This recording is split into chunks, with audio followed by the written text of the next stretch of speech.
Most people remember the moonwalk, the sequined glove, the fedora tilted at an impossible angle. But there is another side of Michael Jackson's live performances that rarely gets the attention. It deserves the moments when everything that could go wrong did go wrong, and the man on stage refused to let the audience know. Hydraulic systems locking mid-air, pyrotechnics igniting at the wrong moment, stage tracks cutting out in front of 70,000 people, backing vocals disappearing entirely. A fan climbing a crane 30 feet above the ground while the song kept playing. Every single time, Jackson made a choice that separated him from virtually every other performer in history. He kept going. This is not a tribute. This is a technical and human examination of what it actually takes to perform at that level, and what it costs when the machinery designed to make you look superhuman suddenly turns against you. By the end of this, you will see live performance differently, and you will understand why so many professionals who worked alongside Jackson have described him, without hesitation, as the most prepared performer they ever encountered. Let's start with the incident that could have killed him. The bridge collapse, Munich, 1999. On June 27, 1999, Michael Jackson was performing at a charity concert in Munich, Germany, a large-scale event featuring multiple international artists. The production included an elaborate industrial bridge structure designed to elevate Jackson high above the stadium floor during the emotional climax of Earth Song. At the peak of the performance, the bridge mechanism failed. The structure dropped approximately 50 feet and hit the stage below with significant force. Jackson was on it when it fell. The impact was absorbed directly by his spine. By any reasonable measure, the fall should have ended the performance. It nearly ended far more than that. What happened next is the part that most retrospectives gloss over in favor of the drama of the accident itself. Jackson climbed out of the wreckage. He signaled the band to continue. He finished the song. He collapsed backstage after leaving the stage. Medical examination at the facility he was transported to revealed acute back trauma and serious nerve damage. The injuries sustained that night did not heal cleanly, according to accounts from those close to him during the years that followed. The Munich collapse represented a turning point in his physical condition, a structural injury that compounded existing pain and contributed directly to his increasing reliance on prescription analgesics. Here is a question worth sitting with. If you had just fallen 50 feet and landed on your spine in front of an audience of tens of thousands, what would your first instinct be? Most people would not have instincts at all. They would simply be in shock. Jackson's instinct was to find the band and finish the song. That tells you something about the psychological architecture of the man, and it also tells you something about the cost that architecture eventually extracted. The Pepsi fire. Los Angeles, 1984. The 1984 Pepsi commercial shoot at the Shrine Auditorium in Los Angeles is one of the most documented accidents in entertainment history. During the 6th take of the shoot, a pyrotechnic burst was triggered too early. Sparks landed directly on Jackson's hair. What is less frequently discussed is the timeline of his reaction. Jackson was in full performance mode, spinning, moving through choreography, and continued dancing for several seconds before crew members intervened to extinguish the flames. Whether that delay was due to focus, adrenaline, or the disorientation of the moment is something only Jackson could have answered. What is verifiable is that he waved to the crowd as paramedics removed him from the venue. He was treated at Brotman Memorial Hospital for severe second and third-degree burns across his scalp. The settlement with Pepsi that followed, reported at $1.5 million, was donated in full to establish a burn treatment center. But the medical consequences of that afternoon extended far beyond the initial burns. The reconstructive surgeries required to address the scalp damage were painful. The recovery was lengthy. The pain management medications prescribed during that recovery became a fixture in Jackson's life that persisted and grew more complex over the following decades. The Pepsi accident is often treated as a dramatic footnote. In the context of Jackson's full medical history, it is closer to a pivot point, the event that introduced chronic pain into a life that would increasingly be shaped by the effort to manage it. The rehearsal collapse. New York, 1995, December 6, 1995, 2 days before a scheduled HBO television special at the Beacon Theater in New York City. Jackson collapsed face first onto the metal stage grating during an intense rehearsal sequence. Witnesses reported that he made no attempt to break his fall, suggesting he lost consciousness before he hit the ground rather than during the impact. Emergency responders recorded a blood pressure reading of 70/40 millimeters of mercury upon arrival, a level that places significant stress on multiple organ systems. The diagnosis at Beth Israel Medical Center was severe dehydration combined with viral gastroenteritis and electrolyte imbalances that had pushed his kidneys and liver to their functional limits. Jackson was hospitalized for nearly a week. The HBO special, which had been months in production and represented a significant financial investment, was canceled permanently. It remains one of the most discussed lost productions in television history, not because of its content, which was never fully filmed, but because of what its cancellation revealed about the physical state of the performer at its center.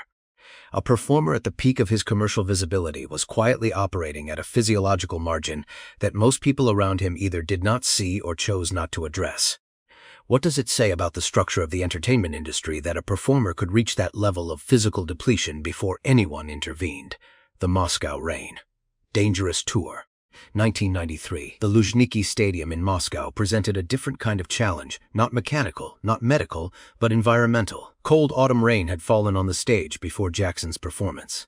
A 2-hour delay while the surface was prepared was only partially effective. When the show began with jam, the stage remained dangerously slippery. The problem with a wet stage for Michael Jackson specifically is that his choreography depends on footwork precision that most performers do not attempt under any conditions. The controlled slides, the weight shifts, the rapid directional changes, all of it relies on a predictable relationship between shoe and surface. Water eliminates that predictability entirely. What resulted was an unusual moment in concert history. Stagehands emerged onto the platform mid-performance, carrying towels and mops, working around a performer who continued to sing and move while the floor was being actively dried beneath him. Jackson never stopped. He never addressed the situation to the audience. He simply adapted his movement in real time and allowed the production crew to solve the problem around him. The concert was completed in full. It is worth noting that Jackson later reflected on his experience of isolation during that tour period in the song, Stranger in Moscow, a track whose emotional texture makes considerably more sense when understood against the backdrop of what that tour actually demanded of him physically and psychologically. The Trapped Toaster, Wembley Stadium, 1992. The opening sequence of the Dangerous World Tour was built around a theatrical illusion. Jackson would appear to launch from a trapdoor mechanism, known internally as the toaster, propelling him dramatically onto the stage from below. At a performance at Wembley Stadium in front of approximately 70,000 people, the hydraulic system responsible for that mechanism stalled at the midpoint of its operation. Jackson was visible to the entire audience, suspended partially above stage level, unable to complete the entrance. The production team made an immediate decision. The stadium was cut to complete darkness. In that darkness, crew members worked to disengage the mechanism manually and extract Jackson from the stuck platform. Jackson moved through the blackout on foot and positioned himself at center stage. When the lights returned, he launched directly into the opening choreography as though the entrance had been executed exactly as planned. 70,000 people had just watched the illusion fail in real time. Moments later, the same 70,000 people were watching a performer behave as though nothing had happened. The psychological confidence required to make that transition is not something that can be improvised without years of preparation. The Crane Problem, Bremen, 1997. During the History World Tour in Germany, an industrial crane was used to elevate Jackson above the crowd during a performance of Beat It. The system was complex, and at the conclusion of the song, it developed a complete hydraulic lock. The platform could not descend. Jackson remained suspended in the air above the stage, while technicians below worked to override the system manually using mechanical cranks. The process took time. Jackson's response was to wave to the crowd and continue engaging with the audience as though the extended aerial position was entirely intentional.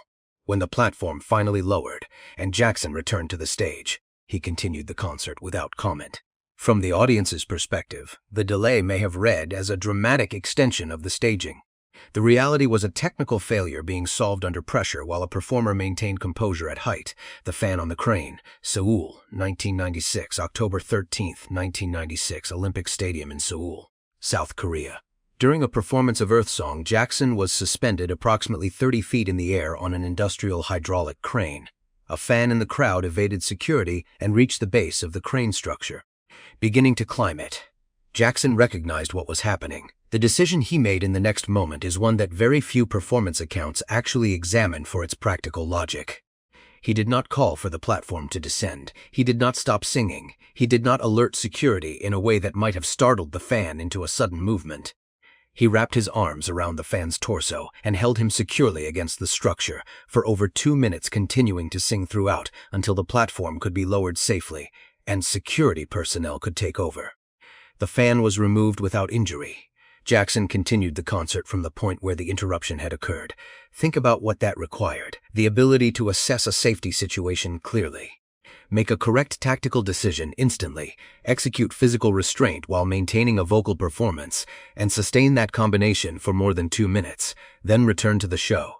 That is not performer composure. That is something considerably more specific. The Anti-Gravity Lean History Tour, 1996-1997. The anti-gravity lean from Smooth Criminal is one of the most analyzed moves in performance history. The 45-degree forward tilt appears to defy basic physics. The audience's understanding and appreciation of the illusion depends on never knowing the mechanism. The mechanism was relatively simple: specially engineered shoes that locked onto pegs set into the stage floor at precise positions. The lean was real. The secret was in the footwear. On multiple nights during the History World Tour, the timing of the shoe-to-peg connection was imperfect. The lock did not engage on schedule. Jackson, committed to the forward angle, had to recover his balance rapidly and without visible disruption. Audiences who witnessed those moments largely did not register what had almost happened. The recovery was fast enough and controlled enough that the near miss read, if anything, as a variation. The margin between a legendary illusion and a serious fall was, on some nights, measured in fractions of a second. The audio failures, when the sound vanished. Some of the most revealing moments of Jackson's stage discipline came not from physical danger but from technical silence. At a concert in Gothenburg, during the History Tour, the backing track for Scream failed to trigger at the opening. The microphone feed was also offline. The audience, expecting an explosive energy surge, received several seconds of complete silence instead. The technical issue was resolved. The show continued. At a New Year's Eve performance in Brunei in 1996, a similar failure affected the vocal track during Scream's opening. Jackson's response was immediate. He switched to live vocal delivery through his headset microphone for the duration of the first verse until the recorded track was restored. The transition was seamless enough that many audience members would not have recognized the problem. At the 1995 MTV Video Music Awards at Radio City Music Hall, a wireless body pack cut out during a live vocal section of his 15-minute medley due to frequency interference. Jackson located a backup microphone integrated into the stage prop design, retrieved it without interrupting his dance sequence, and continued the performance. Each of these incidents involved a different system failing in a different way. Each required a different improvised solution. The consistency across all of them is that the audience's experience was protected in every case. How many live moments that audiences remember as seamless actually involved exactly this kind of invisible recovery happening in real time? The Super Bowl standstill, 1993. The 1993 Super Bowl halftime performance is frequently cited as one of the most memorable in the history of the broadcast. Jackson's motionless entrance, standing completely still for nearly 2 minutes, while the stadium crowd built into a frenzy, is often described as a masterstroke of psychological showmanship. What is less often discussed is what was happening beneath the stage during those 2 minutes. A hydraulic pop-up lift mechanism had jammed before Jackson's entrance. Body doubles on the stadium screens bought time while technicians worked to override the system. Jackson held his position under the stage structure throughout. When the emergency bypass engaged and the lift carried him to the surface, he stood motionless and let the audience's reaction build. The stillness that became iconic was, in its origins, a technical contingency that had no other available solution. Jackson converted it into something that the audience interpreted as deliberate authority. That is the rarest kind of stage intelligence. The ability to make a constraint look like a choice. The final rehearsals. Staples Center, 2009. In the weeks before what would have been the This Is It concert series, Jackson returned to Earth Song and its elaborate crane staging. During rehearsals at the Staples Center, the mechanical extension of the crane structure jerked violently and stalled at height due to a sensor malfunction. Jackson remained on the platform, held the safety rail, and continued singing his vocals live while technicians worked to reset the system manually below. Those who were present during those rehearsals have described his focus during that moment as characteristic steady, patient, and entirely unconcerned with the optics of what was happening around him. The concerts never took place. Jackson died on June 25, 2009, weeks before the opening date. The rehearsal footage that survived became the documentary that millions of people watched as a way of understanding what those shows might have been. The crane malfunction appears in that footage as a brief, almost unremarkable moment, a performer waiting for a machine to be fixed so he can finish the rehearsal. It is, in retrospect, one of the more human images in the entire archive. Taken individually, each of these incidents is a compelling story. Taken together, they form a portrait of something more significant.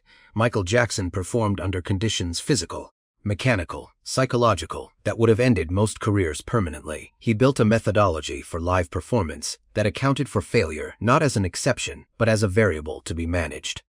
His preparation was thorough enough that when the unexpected happened, the response was already inside him. But preparation has limits, and the same relentlessness that made him capable of finishing a song after falling 50 feet is also the quality that made it nearly impossible for him to stop when stopping was what his body actually needed. That is not a simple contradiction. It is the central tension of his entire career. We want to know which of these moments affected you most.